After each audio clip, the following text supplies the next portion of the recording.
swala rahisi kama watu wanavyolidhania.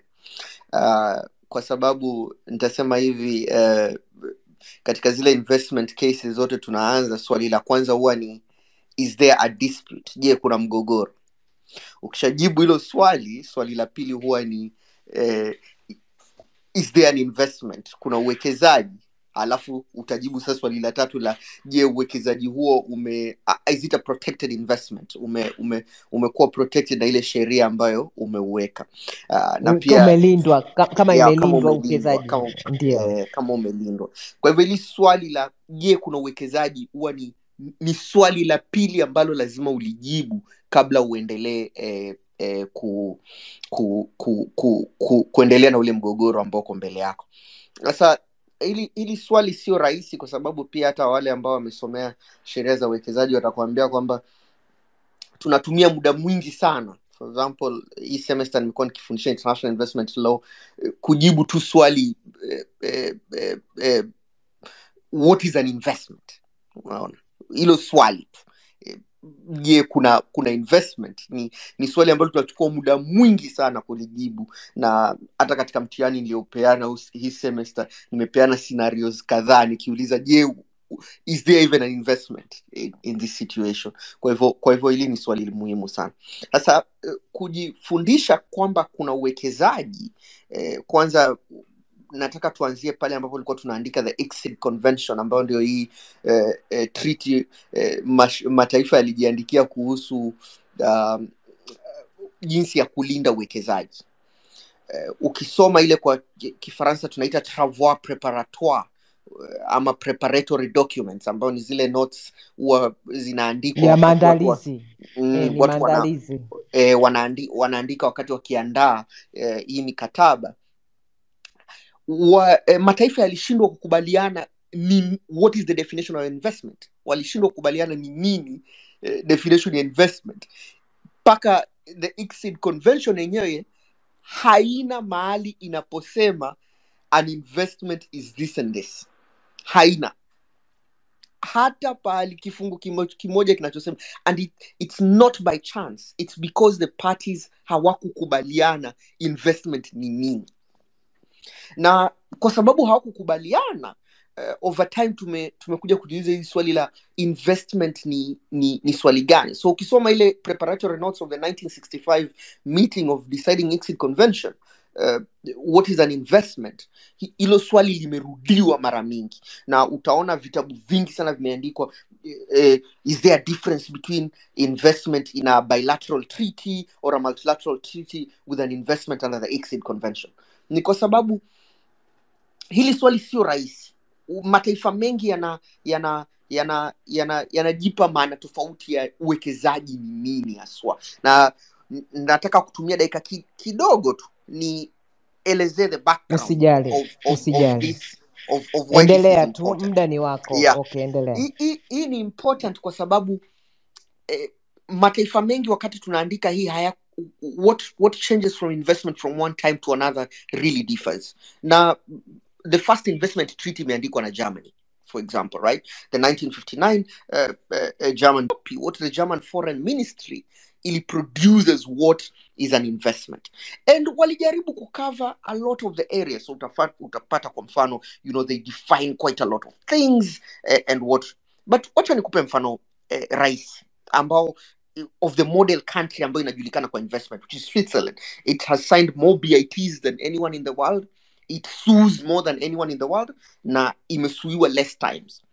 If you read the Swiss model BIT, na utanisaidia the term investment, the term investments shall include every kind of asset, in particular A, movable and immovable property, as well as other rights in rem, such as servitude, mortgages, liens, pledges, and abstracts.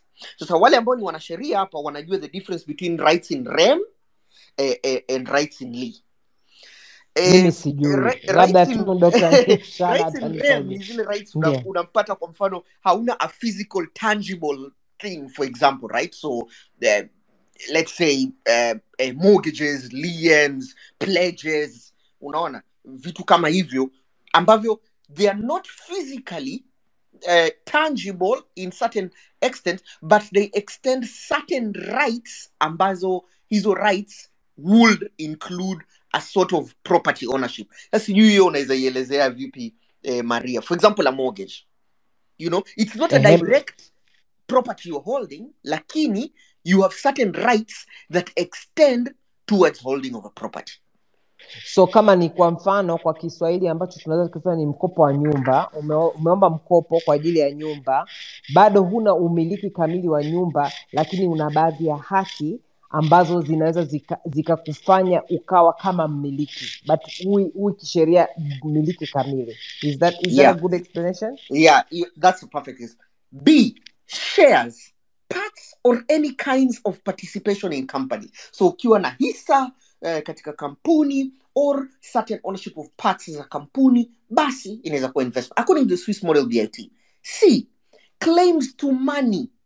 So sometimes unapata kampuni za uwekezaji zinaenda mahali alafu zinaenda na pesa yao, kwa mfano they hold money in certain currencies. So for example, utaona many China Roads and Bridging and China Road and Belt Initiative contracts zinakuaga na kuhold pesa in certain currencies. So wanakuja kwa hizo nchi na pesa yao kwa a certain fixed currency, na nitaielezea hii nikielezea what is an investment under the Argentinian disputes baadaye. So kwa mfano kama uko na pesa or claims to money. So another way of holding a claim to money is, for example, uwe na judgment. Sawa, ukiwa na judgment ya kotini nasema unafaa kulipa pesa fulani, that is a claim to money. Unaona? Kwa hiyo kwa mfano wewe umeenda kwenye kesi, umeshinda hiyo kesi, umeambiwa utalipwa labda shilingi 1,000,000. Hiyo 1,000,000 unaweza ukaiweka kama madai yako, kama madai yako. Kwa hiyo ndio claim to money. B, ambayo ni very important, copyrights, industrial properties, utility designs, trade, service marks. Unaona? And in modern, especially from wale tunatoka the global south, tumeanza kuweka vitu kama traditional knowledge, you know, intellectual property rights. Ndio hiyo Wamasai wameizungumzia, kwa mfano Wamasai zile dawa Wamasai vitu kama hivyo, and the culture, those ones can also be classified as an investment under the Swiss model BIT. E, concessions under public law, including concessions for search, extract, exploit. So kwa mfano kama hii kesi ambayo kila mtu anaiongelea sasa Tanzania, Winshare Gold na hii nyingine ya nickel mining, those ones are concession contracts. Uko na contract, labda hata hujafanya kazi yoyote na hiyo contract, ama uko na what Professor Mruma alikuwa anaulizwa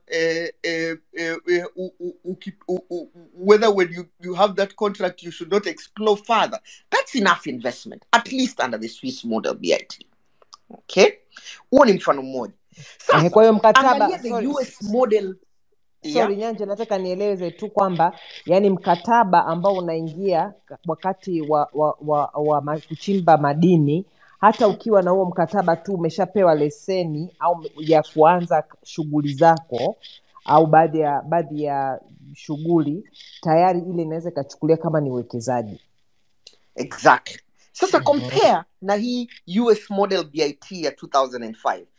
Ukisoma article 1 inasema investment means every asset that an investor owns or controls directly or indirectly, that has the characteristics of investments, and mark that word, that has the characteristics of investments, including such characteristics as the commitment to capital or other resources, the expectation of gain profit, the assumption of risk. Mbona kila kitu ni kama nadharia. Kwa hiyo sio lazima awe mewekeza, akiwa ana vitu ambavyo vinafanana na uwekezaji, akiwa labda anatarajia kufanya uwekezaji au akiwa anatarajia kupata faida, yote hiyo nachukulia kwamba ni sehemu ya uwekezaji. Commitment to capital. Yeah, exactly. Unaona?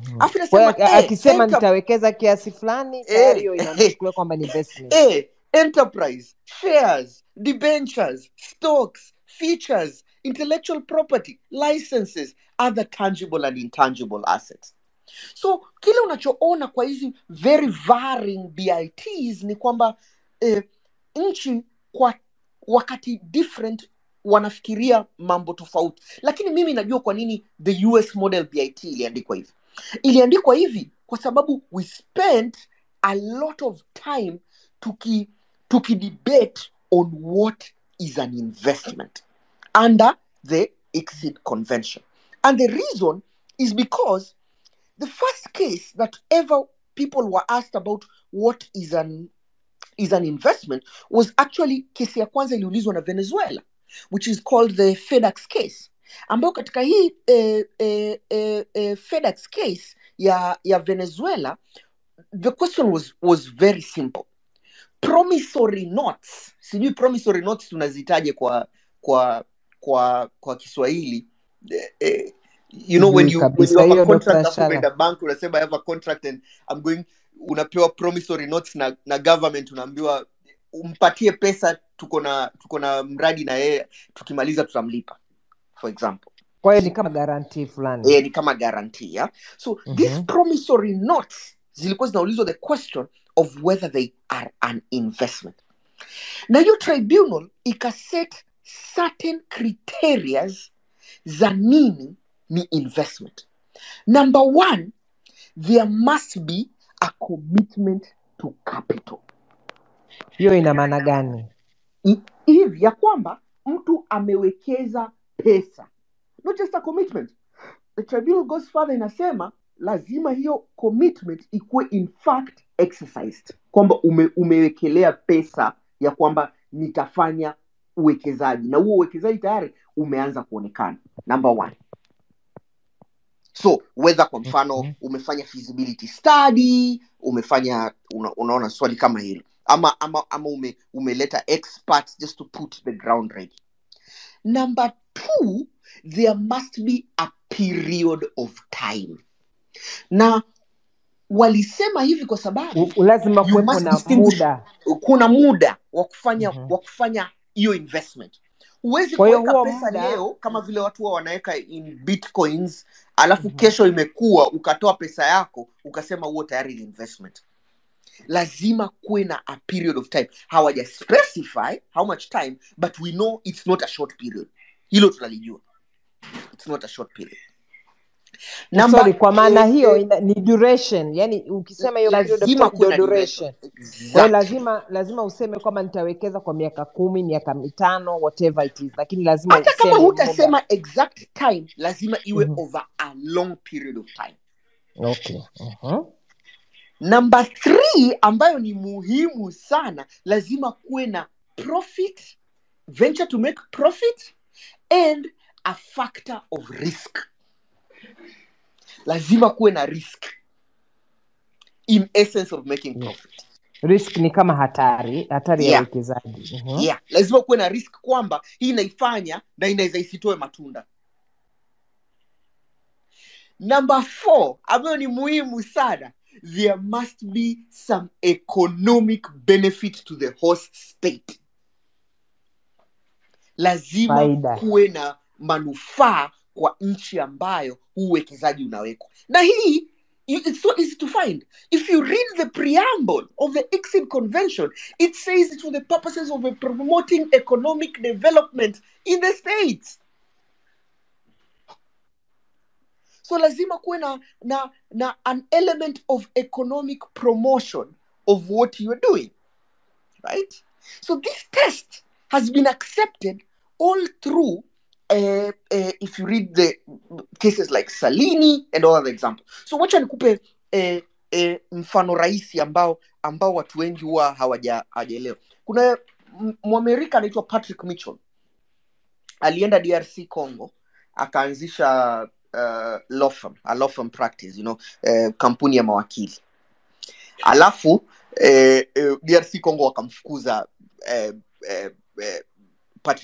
Patrick Mitchell akaenda Marekani, akasema nimefukuzwa, akaanzisha an arbitration against DRC Congo. Na swali la kwanza DRC Congo wanauliza tribunal ni, is a law firm an investment? Je, kampuni ya mawakili ni investment? Ni uwekezaji. Ni uwekezaji.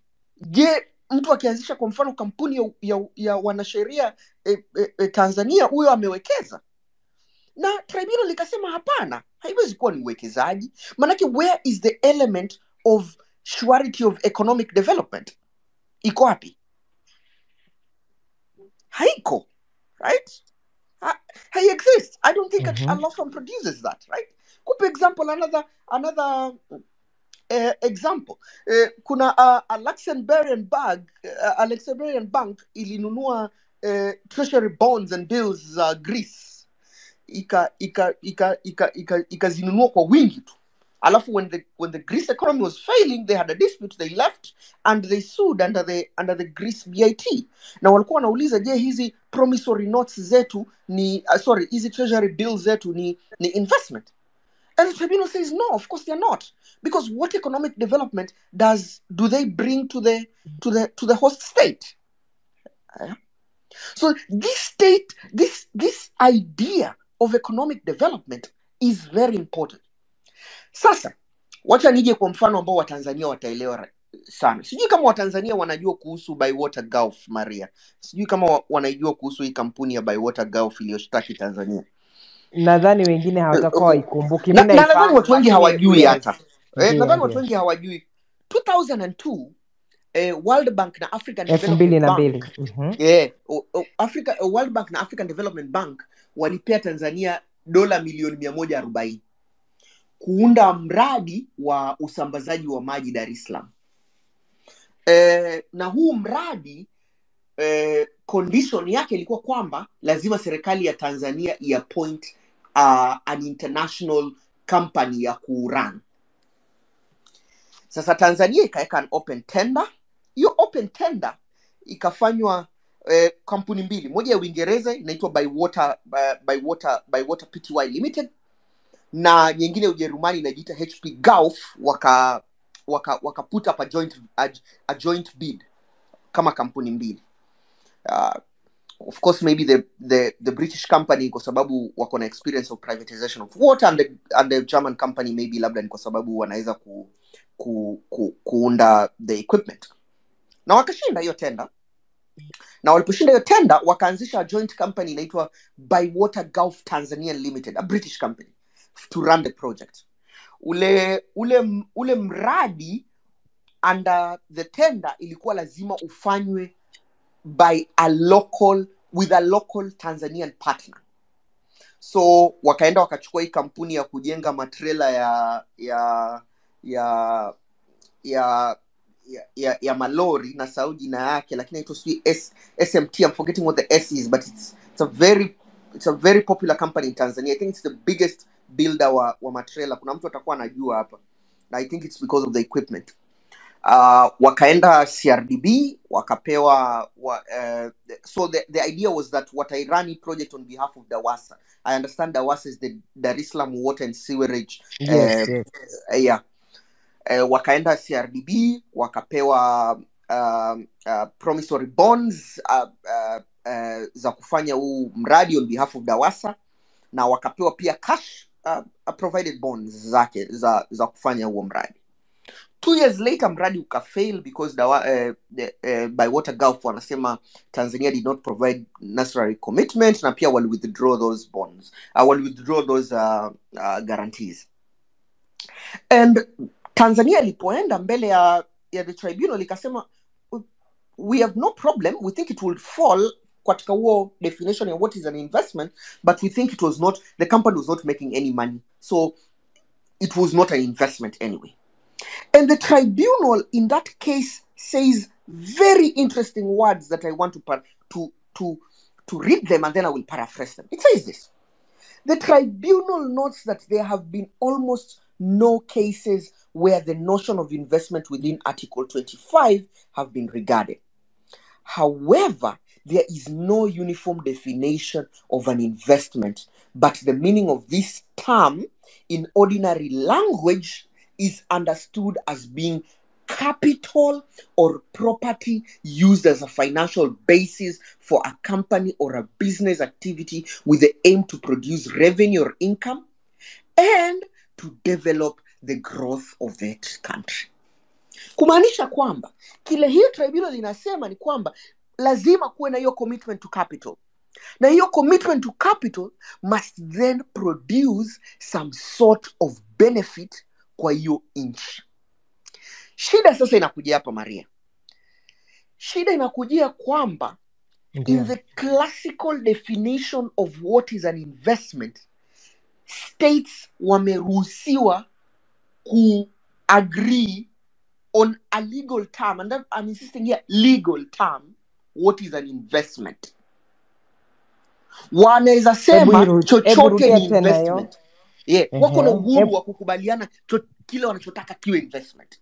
Right? Na ndio maana unaona shida mingi ya the Argentinian cases kwa sababu most of the Argentinian bonds were never regarded as investment, but walikuwa wamekubaliana under most of those BITs that those bonds are actually investment. Because leo nikinunua bonds Tanzania, nimefaidi nini hati fungani? Ni kitu gani nimefaidi? Hakuna nilichofaidi. But at the core of what is an investment sits the issue of the economic progress of that host state. Kuna mtu kawasha bahati mbaya mzee Hugo huyo. Lazima at the core of that issue sits the question of what is the benefit. What is the benefit? Ni nini the host state inapata? Lakini nchi nyingi hazijui hivi. Ndio maana zinasaini tu unapewa mkataba, umebandikwa majina ya kina aina, unaambiwa huo ni uwekezaji na unakubaliana. Some of us are even having a problem with some of these licenses. Mtu anapewa license na anasema the license is an investment. Na huna la kufanya manake nchi ambayo ilisign imekubaliana kwamba a license is an investment. So what do you do? Unaona? Yes, Nyanche kuna mtu ameandika anaitwa Baraka amesema tafsiri ya neno uwekezaji haijaelezwa kwenye hii IGA. Exactly, but you can tell from the I've read the IGA just right now. You can tell from the IGA what is exactly meant to mean as investment. Na kuna clause moja inaniwari sana. Inasema certain prior activities undertaken before this agreement coming into place. Okay? So, these are certain prior activities undertaken before this agreement coming into place. What are they? Are they feasibility studies? Are they environmental impact assessments? Ni nini hizi? Kwa sababu in essence if you're saying that unamaanisha kwamba hata hivyo vitu ambavyo watakavyofanya ambavyo havina manufaa kwa Watanzania wakikushtaki watasema huo ni uwekezaji. Okay? Hiyo iko chini ya entry into force, sio? Exactly.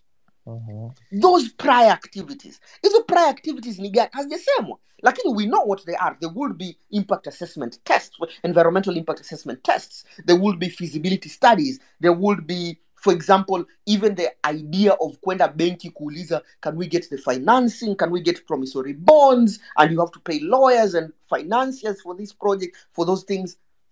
Hizo, under that agreement, I would argue they are an investment. And I don't think any tribunal will say they are not. Hiyo mikopo itakuja kuchukuliwa kama uwekezaji. Hiyo mikopo ni uwekezaji. Hiyo mikopo sio nimekusomea hizo sample mbili za hizo BIT. They are classical kwa sababu wanajua the minute wameenda kuchukua hiyo mikopo tayari wao washahesabu wako na uwekezaji. So uwekezaji sio kile ambacho mtakachokiona kinajengwa hapo bandarini. Hilo sahau. Kwani hii kesi ambayo mnashtakiwa ya Winchia Gold, kuna dhahabu ilikuwa imechimbwa? Hakuna. Mungu wangu. No single gold was mined, right? But they had done prospectus. They had tried to evaluate and find kama kuna minerals. Wamepata kuna minerals. Wamepewa a prospecting license. Wamepata. A license as they wait for their mining license to begin. Mume cancel hiyo license. Wameenda kotini wamesema wame cancel license yetu. tulikuwa hatujatumia pesa nyingi. Sijui kama kwa wale ambao mmesoma hiyo kesi mmeangalia ni pesa ngapi walizotumia kwa hizo activities walizofanya. Pesa kidogo. Their balance sheet was ending with $1 million a year. Sasa Na imekwaje mtawalipa wametugonga? $109 100 million. Ndio. $109 million, kwa sababu hiyo tayari walikuwa wamefanya ni uwekezaji. Now what they are calculating is what they would have gotten had their mining license not been withdrawn. Ndio maana hata juzi nikiona ile tweet ambayo inasema ati we can expropriate anytime. Nasema jamani, hajaanza kufanya uwekezaji unamwambia utamuexpropriate. Mimi kama mwekezaji basi kwanza nitafurahia. Kwanza sitaufanya huo uwekezaji, afu nitakuacha uexpropriate. Alafu nikushtaki because then I get to win, kwa sababu I don't have to spend money. Ukishanipatia tu ile leseni ya kuendelea, na wewe tayari ushaonesha threats and you're tweeting them live that we can always expropriate a business. Mimi nitafanyaje kama mwekezaji? Nitasema okay, why am I taking the risk then? Wacha nikae nione utakavyofanya. Ukiwithdraw na kushtaki, unanilipa pesa yangu, sijafanya any money and I move on. Nigeria imeshtakiwa. I've put up an article just 2 months ago. Huyo ambaye Nigeria wanaambiwa walipe $11 billion. Huyo ambaye alikuwa ameanza huo mradi wa kutransfer gas hajawekelea hata $2 milioni. It's just initial works. Hata $1 milioni hajawekelea. Sasa wanafaa walipe $11 bilioni including interest. Mungu wangu. Kwa hivyo hii nadharia ya uwekezaji watu wengi wanadhania inaanzia pale mwekezaji anakuja anaanza kuchimba na matrakta. Haianzii huko jamani. Ingekuwa inaanzia huko mngekuwa mmeshtakiwa hizi kesi zote mlizoshtakiwa. Inaanzia pale mmekubaliana na umempatia leseni ya kuanza kufanya hayo mambo anayotakiwa kufanya. Na ndio maana nilikuwa very worried nilipoona wakirespond kwa kusema we can expropriate any business. Ni sawa, it's right to expropriate. Lakini pia tayari unampatia investors idea za kwamba I don't need to do this. Nitangojea na ukitoa license yangu niende sema umeitoa illegally. It's so straightforward. Sijui kwa nini hata aliandika hiyo tweet alikuwa anaiandika. Bana we, hiyo ndo sasa spinning inaendelea. Dr. Nshala naona umewasha mic, sema. Kuna vitu hapa amezungumza nani Profesa Nyanja hapo. Hiyo kesi ya City Water, hiyo by water hiyo. Sisi tulishiriki, ni kesi pekee ambayo tunaona kulikuwa na amicus briefs.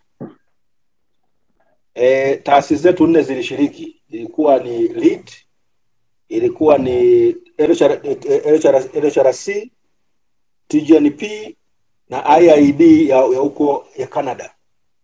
Angalau tulihangaika tukapeleka maoni yetu na nini. Mwisho wa siku ndio kesi Tanzania ilishinda pekee. Mwisho wa siku uamuzi ukatolewa in favor of Tanzania, lakini kama ukisoma hiyo hukumu utaweza kuona kwamba wanavyoonyesha kwamba kama Lowassa asingekuwa amekwenda kwa haraka kidogo, wewe Tanzania ingepata pesa nyingi zaidi. Lakini basi ilikuwa ni swala zima lilikuwa kwamba hata mkataba uliovunjwa kuna taratibu nyingine ambazo hazikufuatwa, lakini ambacho kwa wamefanya wale jamaa ilikuwa ni utapeli mtupu. Hoja nyingine ya pili ya msingi ni kwamba kama unavyoona hawa jamaa, hizi kampuni zinakuja nyingi kufanya utafutaji wa madini na nini. Kwa sehemu kubwa katika nchi zetu ni kampuni ndogo. Ni kampuni ndogo tunaweza kama junior companies au nini. Yaani ni kampuni ambazo kwa kweli mwisho wa siku hata dhahabu ikipatikana hawatachimba. Wao wanafanya kazi ya kutafuta kwamba dhahabu iko wapi. Wakishaipata waenda wakamuuzie kampuni kubwa. Ndio uliona ilivyotokea kule kama Karibu Lihuru, ilikuwa na Saturn Resources alitumia $3,000 kuwalipa serikali kuwalipa polisi wa Tanzania kuwafukuza watu zaidi ya 20,000 pale na ukifanya na watu wengine mpaka hesabu ilikuwa sema watu eneo zima lilikuwa na watu kama 400,000 na wafukuza pale kwa $3,000. Alafu na zile sena watu zilikuwa na $750. Na mwisho wa siku wakaweza kumuuzia Barrick Gold kwa $375 million. Tanzania ikatoka patupu, hatakuwa na mambo ya capital gains tax. Ndivyo ilivyokwenda kwa rushwa uko Nzega. Ndivyo ilivyofanyika Geita. Kwa hiyo sehemu mbalimbali walikuwa wanafanya hivyo. Kwa hiyo hata hii kampuni hizo unaziona zinakwenda zinatafuta zinapenda wewe ukosee. Wao kama ukiangalia hii kesi ambayo ya Wilshire, wao wamefuata hata matamko ya mawaziri wetu bungeni kuonyesha kwamba mna nia mbaya na hawa watu. Wameachukua yale kuonyesha kwamba hawa wana nia mbaya na sisi. Wapi umesema kama mambo kwenye Twitter unaandika wewe waziri unajiandikia ovyo ovyo. Wanachukua. Hawa si wao wana kesi. Alafu kumbuke hizi kesi zinaendeshwaje? Hii kampuni yenyewe inakuwa haina fedha. Kuna mtu mwingine ambaye ni bilionea au nani yuko tayari kufadhili hiyo kesi. Watatafuta ushahidi, watatafuta na watu gani? Mwisho wa siku wanajenga kesi yao nzuri, inafunguliwa, unapigwa. Kuna watu fulani wanataka kunifuata, si walikuwa kuna mambo fulani ya Tanga, nikasema when it comes to my country I'm sorry. Wadani hizo kesi za kutunga kama hii ya Wilshire. Hivyo hivyo na huko Tanga kuna nyingine ilikuwa wanakuja. Wamepata mtu ambaye atawafadhili ili aweze kufanya nini? Kuishtaki serikali ya Tanzania. Viongozi ambao hawajui kwamba kauli ya kiongozi inachukuliwa kwa namna gani huko nje, kama inayochukua kama ushahidi fulani. Kwa hiyo kiongozi akiwa anaropokea tu, wao wenzetu wanatafuta ushahidi, na huko mabaraza huko nje yanatumia hizo, na wao watu wako tayari kulipia. Mfadhili anapatikana, kampuni ya sheria vile vile yenyewe inaibeba kesi, inaichukua, wanaijengea mazingira. Siku wakipeleka kesi yao wanajua kwamba watakupigaje. Mara sisi ukipeleka wanasheria wetu, na kitu kingine kibaya katika tasnia ya sheria nchini Tanzania, sekta nyingine zimeruhusiwa kufanya kazi na serikali. Watu ambao wamekatazwa kufanya kazi na serikali kwa niaba ya serikali ni watu gani? Ni wanasheria. Sasa hizi wanasheria haturuhusiwi kutetea serikali au kuchukua kesi kwa niaba kufanya kazi kwa niaba ya serikali. Kwa hiyo mwisho wa siku unapelekwa wanasheria wa kawaida wa serikalini huko ndio ambao wanatetea hizo kesi. Unaweza kuona ubora wa jinsi ambavyo tunavyojitetea. Kwa hiyo unakuta kwamba hakuna maandalizi ya kutosha ya kuweza kutetea kesi yetu, kujenga kesi yetu, hata kuhakikisha kwamba unaweza kuwa na utetezi mzuri. Mwisho wa siku tunapigwa. Kwa hiyo kesi kama ndani hapa amezungumzia mambo ya kutaifisha. Kuna clause ya kutaifisha pale. Clause ya kutaifisha katika kwa ibara ya 14 ya mkataba huu wa IGA. Wanasema nimezungumza mara nyingi. Wanatumia maneno ya prompt, adequate and effective compensation. Nasema how can you, inawezekanaje wewe Mtanzania ukubali kutumia maneno ya fidia ya haraka, toshelevu na kamilifu unaingiza katika mkataba ambayo inapingana na ibara yako 24 ya katiba ambayo inasema kwamba ili tukitaifisha tutalipa fidia kamilifu. Tukasema kuna historia ya haya maneno.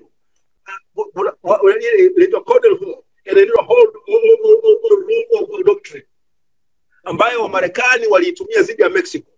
Ni kwamba kwa kuwa Mexico ilitaifisha mali za Standard Oil mwaka 38, wakasema sasa ndio asia tukatai, wewe una eminent domain powers, una mamlaka kamili ya kidola ya kutaifisha, lakini pindi kutaifisha mali ya mtu wa nje lazima ulipe fidia kamilifu, toshelevu na kwa haraka. Na maana yake ni nini? Ile faida yote ambayo mwekezaji angeipata au ile kampuni ingepata kwa kipindi chote cha mradi lazima umpe. Mexico akasema hicho kitu hajawahi kusikia, sio kanuni ya kimataifa hiyo ya sheria za kimataifa. Ndio maana sababisha kwamba kufikiria azimio namba 1803 na mwaka 62 nazungumzia permanent sovereignty of natural resources. Nikasema nilipokwenda bungeni mwaka 2017 angalau nilishawishi yale maazimio mawili yale 1803 na 3281 yafanye kuwa ni viambatanisho au ni sehemu ya zile sheria, wakazichukua. Lakini hawa watu wa sheria hawa watu wetu hawa wanakimbia kuingiza maneno ya prompt, adequate and effective compensation ambayo inapingana na ibara ya katiba ya nchi yetu ya 24 ambayo inasema kwamba utatoa fidia ile ipasayo, kama ambavyo maazimio 1803 mwaka 62 na 3281 ya mwaka 74 ambavyo inasema kwamba utalipa fidia inayopasa. Sasa unashangaa watu, kwa hiyo kampuni itafurahi. Wewe ukitaka kuwataifisha watafurahi sana kwamba kwa mkataba huu wa IGA Dubai atakwambia mimi ningekaa hapo miaka hiyo yote, si miaka hiyo milele, ningepata huenda bilioni 100 mnilipe. Utasemaje? Kwa sababu wewe hujaweka hata ukomo wa huo mkataba. Kwa hiyo itabidi wampatie wasema kama Tanzania unatakiwa umlipe Dubai kwa nini fidia ya milele. Kwa hiyo kila mwaka Tanzania lazima ulipe kwa Dubai. Kwa nini watu wasiendelee kutanua huko nani bila shida? Kwa hiyo ndio matatizo ambayo tulionayo sisi, kwamba una watu ambao hawaelewi vitu gani kama nchi tulipigania na kuvishinda, au kama sehemu ya jumuiya ya kimataifa na nchi zinazoendelea tulipigania katika jukwaa la kimataifa tukashinda, lakini huku baadaye amezungumzia hiyo kesi ya kwamba Ujerumani walipoanza mwaka wa 59 walisaini na Pakistani mkataba wao wa kwanza, wakaingiza maneno hayo ya prompt adequate effect compensation yakaanza. Kwa hiyo sisi nchi zetu bahati mbaya tukienda kama jumuiya ya kimataifa au jumuiya ya nchi zinazoendelea tunapigania kanuni fulani za pamoja, lakini tukienda kuzungumza mtu mmoja tunakubali kupoteza hata haki zetu za msingi. Miongoni mwayo ni hiyo kukubali kwamba tutoa fidia kamilifu, toshelevu na ya haraka, ambayo inamaanisha kwamba utamfidia faida yake yote ambayo angeipata. Sasa kama utamfidia faida yake yote ambayo angeipata, na maana yake ukumbuka kama hata kodi hatalipa kwenye hiyo faida hiyo ambayo fidia ambayo utampatia, kwa nini utaifisha? Itabidi umwachie tu, kwa sababu ni gharama kubwa sana. Kwa hiyo ni masuala ambayo kwa sisi kama tusipokuwa waangalifu tunaziua nchi zetu kwa kutokana na watu ambao kutofahamu au kutokufanya mambo kisirisiri, kwa sababu ukumbuke kwamba hii iga tumeiona imekuwa ni ajali. Na huyu mtu kama wanavyosema, mtu aliyefanikiwa kuivujisha alifanya hivyo kwamba uona kitu kilimkereketa, akasema angalau acha nivujishe, Watanzania wapigane wenyewe. Vinginevyo ziko nyingi za namna hii ambazo hatujaziona. Uona nchi yetu imeuzwa, sasa hatujaziona. Na kama ulivyokwenda huko Dubai wakasema kuna 35 zile MOU zimesainiwa, lakini kama na zenyewe zimezaa iga za namna hii, maana yake nchi imeshauzwa. Asante sana Dr. Shalanyanche, continue. Maria, kuna kitu amekisema na nimefurahia kusikia ndugu Rugemeleza, ni wale ambao waliweka hiyo amicus brief ya Bywater Gulf. Na Rugemeleza atakueleza kwamba one of the things ambazo Bywater Gulf ilikuwa inasema ni investment ni zile bonds walipewa CRDB, simple prior bonds that were given hata kabla hiyo project ianze, na kusema kwamba we have a guarantee tutalipwa pesa. Hizo bonds tayari wamechukua kwa mfano, unaona. Na sipendi kuiongelelea windshare sana kwa sababu wale mawakili wanaofanya windshare ni waajiri wangu wa zamani, so watu wanaweza sema kwamba I am biased, na wengine pia ni marafiki zangu. Lakini kuna swali moja Profesa Mruma aliulizwa ambalo wengi labda hawakulielewa. Profesa Mruma aliambiwa ile swali ambapo anaulizwa is this what you tell at chuo kikuu, aliulizwa after that, aliulizwa hii kampuni unatarajia ita raise pesa vipi za kuchimba hayo madini, ambayo ndio hilo Rugemeleza analiongelelea, la kwamba hizi kampuni zingine ni ndogo, so zinakuja zinapata prospecting license, alafu zinaenda katika stock market zao ku raise pesa ya kufanya ile miradi. Na ukimsikiza Profesa Mruma anajibu, anasema I don't know, I thought you had your own money. Nikasema huyu alikuwa CEO wa GST kweli? Hajui kwamba makampuni mengi ya uchimbaji madini hayana pesa ya kwamba yanachukua tu ile leseni alafu ndio yaende yajaribu ku raise pesa za kuchimba hayo madini, kwa sababu wanajua the minute umewapatia ile leseni I think ni $10,000, ukishawapatia ile leseni basi hao tayari kwa wawekezaji kwao wanaenda kwa stock market, kwa sababu wanaambia watu wa stock market tuko na uwekezaji tayari, ekeni pesa hapa ndio tuende kutoa hizo pesa zingine. Lazima uwe very careful with the kind of investments una sign as water investment, kwa sababu yeye tayari kwa akili yake ako na investment, na ndio maana anaenda kuitumia ku raise money. There is no reason why he's going to the stock market to raise money. It's because umempatia kwamba huo ni uwekezaji, na ndio maana ukiingoa tu hiyo leseni anakuambia basi umeharibu uwekezaji wangu, kuna pesa nilitarajia kupata na sikupata. Na tuchukulie tu kwa mfano kesi rahisi kama ile ya Yemen, Maria. What DP World had prospected in Yemen, within 2 years their container receiving ilikuwa imeshuka, imefika 500,000. Ilikuwa hata haiwezi kusustain. It was worse than when they picked it up. Na kile ungekuwa umewithdraw your license before, huyo mwekezaji atakwambia mimi hata sijui kingetokea huko mbele, kwa hivyo inabidi unilipe zile projections zangu. Ngoja hivyo Nyanche, ngoja hiyo ili watu waielewe vizuri. Unazungumzia kesi ya Yemen na DP World, ambapo DP na DP World World iliingia mkataba na Yemen kama hii ya kwetu ya kufanya operation manage port yao, si ndio? ndio Na waliwekeana ili kwamba tukubaliane, waliwekeana kile kitu ambacho kinaitwa metrics, si ndio? Kwamba kutoka tani fulani tutaongeza mpaka itafika tani fulani. Hiyo ilikuwepo kwenye exactly. mkataba. Ilikuwepo kwenye mkataba. Aha.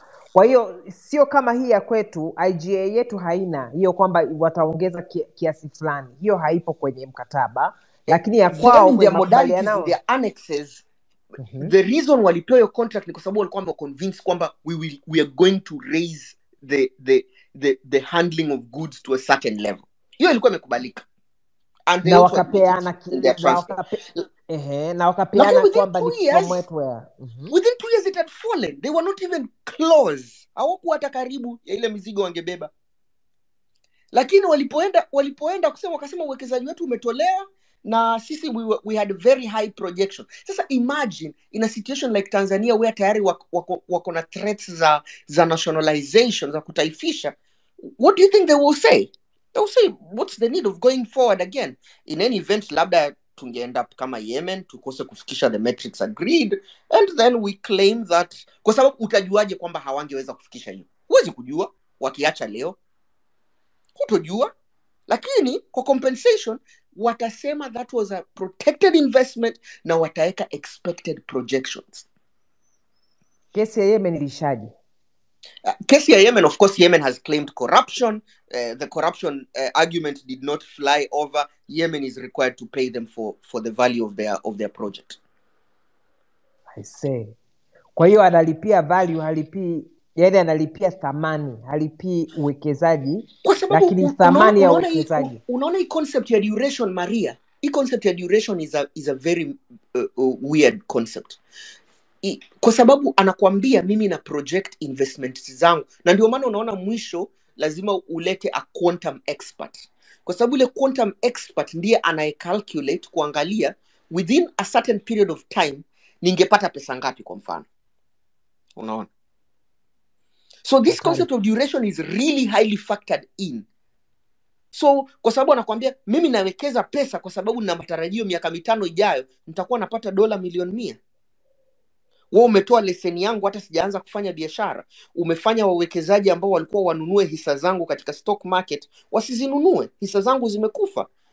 Utanilipa vipi? Lazima unilipe projections. That's just the reality. And the interest in investment law is not a simple interest, Maria. It's a compound interest. It's assumed as if it's the interest you take from a bank. Wewe hujajiuliza kwa nini yule sijui anaitwaje yule expert wa Tanzania ambaye anasema sio economist na hana degree ya finance, alikuwa anaulizwa Windshare wanaweza kukopa pesa kwa the banking market at the same rate as other people wanakopa? It's not sio swali la kuulizwa tu jamani. Ale maswali hayaulizwi tu, yanaulizwa kwa sababu yana maana. Na hiyo maana ni kwa sababu Windshare akienda kwa market kuitisha pesa, anaitisha gali, manake anatarajia katika muda wa miaka kadhaa atarecover ile pesa na atailipa kwa ile gharama. Sio maswali yanaulizwa tu jamani, yale maswali. All those questions have a meaning. Na kila unapokubali, basi ujue kwamba unakaribia katika ile kesi ya mwekezaji. Na huwezi kusema kwamba Windshare hakopi pesa in a highly volatile market. Huwezi kusema anakopa katika highly volatile market. Kwa hivyo ukitaka kumlipa interest itabidi umlipe compound. I say. Kwa hiyo hapo tu inaonekana kwamba haya activities zimefanyika. Jamani, mtalipa. Hiyo nawahakikishia mtalipa. Na kwa nini tunatafuta kesi nyingi? Si kesi ni tayari nickel na Windshare itatokea tu sasa hivi. Si nickel ilikuwa imeanza tu. Nickel hakuna investment yote iliyofanyika. Kuna investment gani ilifanyika? Hakuna. Uchimbaji hukufanyika. The Australian company didn't do the mining. It didn't happen. License ilikuwa withdrawn. Lakini mnaenda kuwalipa $109 million for doing nothing. In fact, Wame raise pesa nyingi katika their legal defense was I think 4.6 million dollars. Wame raise pesa nyingi katika wale wanasheria walioandikwa pale walalivu, labda wamepata pesa nyingi kuliko zile Tanzania mmepata. Ya Mungu. Nyanchi acha utucheke tu. Sasa bwana Nyanchi, hebu tusaidie kwanza kabla tushushe pressure hapa. Bana tumeshapata kupata pressure. Sasa tufanyeje? The solution is this. First of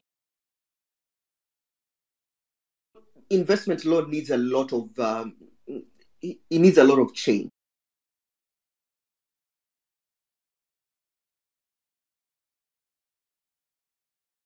Na hawajalipa? Because you do them cleverly. You don't do what Venezuela was doing. Okay? Unazi-cancel under the given easy agreement zote ziko na kitu inaitwa sunset clause. Ile sunset clause ni ule muda ambao hata ukizi-cancel bado zile investments kwa zimefanyika zitaendelea kuwa protected. So let's say sunset clause ya miaka 3, 4. The only long sunset clause ni ile between European countries called the Energy Charter Treaty ambao ni 20 years. But walipokubaliana kwamba all of them will cancel it, then it died automatically. So this is a process. It's not a one-day solution. Even it's not instant coffee. It's a process.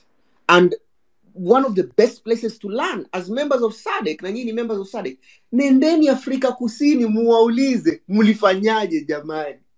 Watawaambia. South Africa did what the Latin American countries walikuwa wafanya. Latin American countries walikuwa mtu anaamka Hugo Chavez anaamka na wazimu wake anasema cancel vile Magufuli alikuwa anafanya. Huwezi kufanya hivyo. Utalipa na utalipa sana. You do them systematically, procedurally, get rid of them out of the system kulingana na ile agreement mko nayo, and then you let the sunset clauses run out. And then you do investment based on your terms. Na kuhakikishia Maria, nchi kama Tanzania yenye madini, hata ukamwekeze hii nadharia kwamba mwekezaji hachukui masharti magumu ni uongo. Wawekezaji wa Kichina wamejaa Ulaya na Marekani kwenye masharti magumu ajabu, na wanaenda kuweka makampuni yao huko. Mtu asikudanganye kwamba mwekezaji hachukui masharti magumu. Mwekezaji anachukua masharti magumu. Bora tu usiwe don't be desperate. Or don't be a pushover. Naona Dr. Nshala anawasha kabisa nataka akuingilie. Professor Yusuf Paulina ameandika hii. Anasema kwamba nchi nyingi baada ya kupata uhuru walidanganywa kwamba ukisign hizi agreement tutaleta investment. But we know over time that's not true. Walisainishwa mikataba mibovu kwa sababu waliaminishwa kwamba hiyo mikataba mibovu ndio inapea wawekezaji ile nadharia kwamba hata nikienda niko protected. I don't think that's what investors think. Investors at the back of their mind is how to make money. It's not about the stringent rules. Bora wahakishie kwamba the rules will remain consistent, investors will take them. All these Chinese investors are in Europe and Asia, including in sectors like motor vehicle industries. Ambazo ni in Europe, they are highly regulated, difficult to work in. Yet wanaenda. Mwekezaji afikiri hivyo. Mwekezaji anafikiria how much risk I can take and how much reward I can take. And that is, wawekezaji hawaendi Afrika Kusini sahi. Si wanaenda? Wanaenda. Yeah, wanaenda. Despite those investment treaties being cancelled. Wanaenda. So, I think the ya HGA is water under the bridge. Uko kusharukwa. What you need to do is going forward. What you protected. But pari mshajieka tayari every of those activities they will do are investments. Na huyo mtu ambaye alikuwa anasema kwamba tunaweza kutaifisha ajaribu sahi ajione. Nyanchi bwana. Dr. Nshala, kuna kitu naona Nyanchi akakukuna sana ukawasha haraka mic. Nilikuwa nazungumza, of course inaelekea nchi zetu tumesahau. Kulikuwa na hii kanuni ya Calvo ambayo kanuni ya nini sorry? Inaitwa Calvo. Kulikuwa na diplomasia mmoja wa Argentina inaitwa Calvo Doctrine from Argentina. Wa Argentina yeye alisema kwamba mwekezaji anapokuja kuwekeza katika nchi yako anachukuliwa amekubali vitu vitatu. Kwanza, anatoa aminisho kwamba yeye ataheshimu sheria za nchi yako. Na pili, kama ukitokea mgogoro atatumia mahakama za nchi yako, zile nchi ambako anawekeza. Na tatu, hataita msaada wa kidiplomasia au wa nchi yake kuweza kufanya nini, kuweza kumsaidia katika kuja katika nchi yako. Sasa nchi za Amerika ya Kusini na nyinginezo, hiyo miaka ya 1800 na walikuwa wakitaka wakichukua mali za hiyo mwekezaji katika nchi zao. Zile nchi zao zilikuwa zinapeleka, yani nchi za magharibi zilikuwa zinapeleka manuari zinazunguka, tunaita blockade, wanazuia katika baharini pale, kwa hakuna cha kuingia au cha kutoka mpaka uweze kumfidia huyo mtu au utawala wako upinduliwa. Walikuwa wanapindua kila siku. Ikawa yani diplomasia kimanowari, gunboat diplomacy. Sasa lakini ilikuwa ni kanuni kwamba nchi za Amerika ya Kusini zilikuwa zimeikazania sana. Hata Mexico kwa amekubali, ikawa ni ibara ya 27 katika kwenye katiba ya Mexico. Huu rais mwingine aliondoka wa Mexico juzi na baadaye alibadilisha kidogo hiyo. Lakini ilikuwa ni kwamba mwekezaji lazima anapokuja katika nchi yako aheshimu sheria za nchi yako. Sasa nilitegemea hata siku nilipozungumza bungeni mwaka 2017 kwamba angalau tumeeleweka na hao waliopo watakuwa wanaelewa. Ndio maana wao ndio maana wakatunga ile sheria angalau kaingiza mambo zile yale maazimio mawili ya Umoja wa Mataifa kuwa sehemu ya sheria za nchi yetu. Sasa kama alivyosema, mwekezaji kama ana uhakika kwamba utaratibu wako wa kisheria ni madhubuti, kwamba bunge lako ni huru, bunge lako linawajibisha serikali, mahakama zako ni huru, kwamba majaji kama alikuwa anasema siku Rostam juzi amesema kwamba wanapigiwa simu, kama huo wasiwasi haupo, kama mchakato wako wa kuchagua majaji na watu wanaonyesha vyombo vya haki unaheshimika, kwamba maamuzi ya mahakama yako yakitolewa yanaheshimika, mtu huyo hana wasiwasi wa kuwekeza katika nchi yako au kuomba kwamba kesi hizo kwa nini zisiamuliwe katika zisiamuliwe na mahakama yako. Lakini kama wewe kila siku ukishindwa, serikali ukishindwa, unakimbilia bungeni kwenda kufanya iwe vigumu zile hoja zako ambazo zilikataliwa na mahakama, unazigeuza kwamba ni hoja zilizoshinda, mahakama yako haiwezi kuheshimika. Ni kama ile ilivyokuwa kwenye kesi tumewashinda kesi kwamba rais anashtakika, ilikuwa ni kesi ya Zito, na baadaye kulikuwa na kesi ya Kaunda. Wanakimbia baadaye wanaenda kubadilisha sheria, wanasemaje, uweze kumshtaki rais kwa jina lake, utamshtaki tu mwanasheria mkuu. Baadaye tena ukitaka uweze kushika mali za serikali, mwisho wa siku mtu anaona kwamba mahakama zako na vyombo vyako vya haki haviheshimiki. Ndio maana mwisho wa siku wanakimbilia wapi? Nje. Wakienda nje wanashika nini? Ndege zetu huko. Lakini sisi raia wa huku Tanzania, kuna watu wengi wanadai mabilioni ya pesa, wanaidai serikali, hawezi kuzipata kwa sababu serikali inasemaje, mali zangu hazishikwi. Ukiwa na mfumo huo ambao unaifanya serikali isiwajibike mbele ya sheria sawa na watu wengineo, au kwamba kuwafanya wale viongozi wa serikali wajue kwamba wakifanya makosa yana gharama yake ya kisheria na gharama kwa nchi, mwisho wa siku mtu hawezi kuheshimu vyombo hivyo. Ndio maana wao kila siku wanakazania kwamba wapi, tuende nje ya sehemu nyinginezo.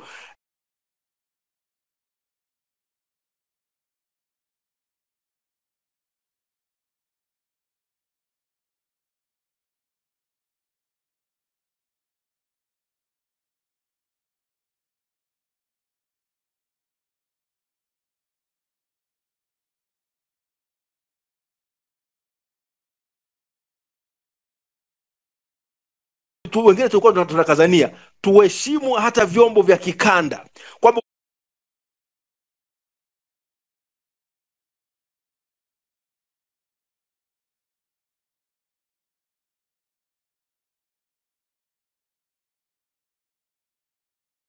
sheria unajumuisha kuheshimu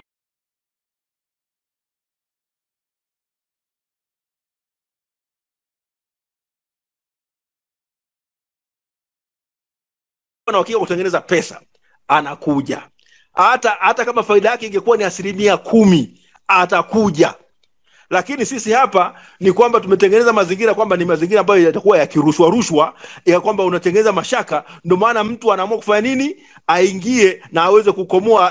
Kwanza atake mahakama za nje kama unafahamu international arbitration kama ilivyoanza. Huyu Professor Soronaja alikuwa ni Malaysia, alikuwa anasema this is sort of a cabal, yani ni watu fulani watengeneza kwamba tuanze hizi kesi sisi leo mawakili leo nakuwa wakili, mwenzangu anakuwa ni anapinga sana mambo haya.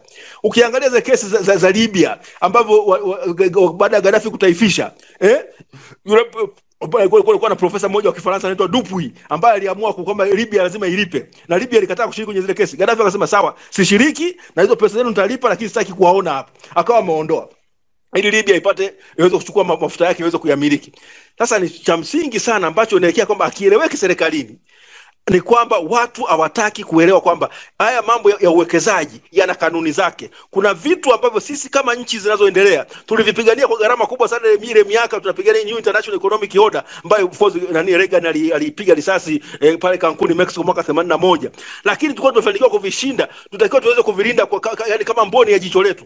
Lakini ni kwamba wenzetu hao ambao hawafahamu watakwambia kwamba haya ni masuala ya kijamaa, aelewa hata historia ya masuala kwamba ilikuwa ni haki za nchi zinazoendelea zilizopigania zikazipata, tunaziuza katika nini kwa peremende au kwa ahadi za kupewa za kupakiwa kwenye first class na hizo hoteli zao hizo nyinginezo, au wengine kusafiri kwa safari ambazo hatuzifahamu. Unasikia wakati wa weekend wamekusafiri wamekwenda huko, mwisho wa siku mali za nchi zinafanya nini? Zinakuwa zimeuzwa. Na sio tu mali za nchi kuuzwa, bali hata majaliwa na hatima ya watoto wetu na vijukuu vyetu tunakuwa tumefanya nini? Tumeyauza. Kwa hiyo ni mambo ya msingi ambayo ungetegemea kwamba huko serikalini wangekaa chini wakachutama na kutafakari na kufikia kwamba kuna sauti za busara na sauti zenye mapenzi mema za kizalendo zinawaeleza haya mambo. Lakini wao ni kwa bahati mbaya wamekaza shingo ngumu kama nilivyosema kushinda ya Farao. Wengine huko bungeni unaongozwa na speaker asiyetulia. Kwa hiyo mwisho wa siku unafanya nini? Unapochiza maamuzi ya ajabu, watu wanazofanya kampeni za kijinga, masuala nyeti kabisa na muhimu sana kwa nchi yetu yanageuzwa kuwa masuala ya nini? Ya propaganda za kisiasa na watu kuchezeshwa tu watu mayenu. Mwisho wa siku nini? Nchi yetu inakuwa imejiuza. Tumekuwa ni watu tunafanya mambo ya kijinga. Na mwisho wa siku ni kwamba wote tunaonekana kizazi hiki kimeuza maisha na majaliwa ya vizazi vyetu vijavyo. Ni mambo ya aibu, yanasikitisha, na ndio maana nini? Inabidi ufanye nini? Tunafikia kuwafokea viongozi wa nchi yetu kwamba wafanye nini? Wametusaliti. Mtu akitusaliti una maneno mazuri ya kumwambia. Ni msaliti tu. Kama yeye anasema kama kaburu ni kaburu tu. Na sisi kama wewe ukiwa msaliti ni msaliti tu. Ukifanya uhaini ni muhaini tu. Haijalishi una cheo gani katika nchi yetu. Lakini tungetegemea kama wangekuwa na watu ambao wanajithamini, wangerudi hatua moja nyuma au mbili, wakasema tumekosea, tumejikwaa wapi? Kisiki kiko wapi? Turekebisheje? Tutoke hapa tutokeje? Ndio maana wakati ule kanamwambia rais, ni vema umfuate umpigie Sheikh Maktoum, kama ni kumlilia na kumpigia magoti, mwambie chone mwana kwetu nilikosea. Mkataba mimi hali yangu ni mbaya. Huko nyumbani hayumkani, si shwari tena. It's no longer at ease. Chinua Achebe alifanya nini? Alisema things have fallen apart. In fact hali ilivyo ni kwamba mambo si shwari. Sasa matokeo yake nini? Tunaanza kampeni za kijinga, kampeni za kugawa watu, kampeni za kuleta utofauti kubwa katika nchi yetu, kutupandikizia udini, kutupandikizia mambo ya chuki na kutaka kufanya nini? Kuivuruga nchi. Eti kwamba tunafanya nini? Tunamlinda mtu mmoja ambaye katenda makosa na amekiuka katiba. Tunataka tumlinde huyo mtu. Tunatafuta sababu kwamba watu wana chuki za kidini. Wana chuki za kidini vipi? Tiksi aliyekuwa pale miaka 22 iliyopita ambaye amesema mwaka jana amemtoa, alikuwa anaongozwa na nani? Akuwa Nazri Karamagi na wenzake. Nazri Karamagi ni mtu gani? Si Muislamu? Ni Muislamu. Sasa hapo chuki ya Uislamu inatoka wapi?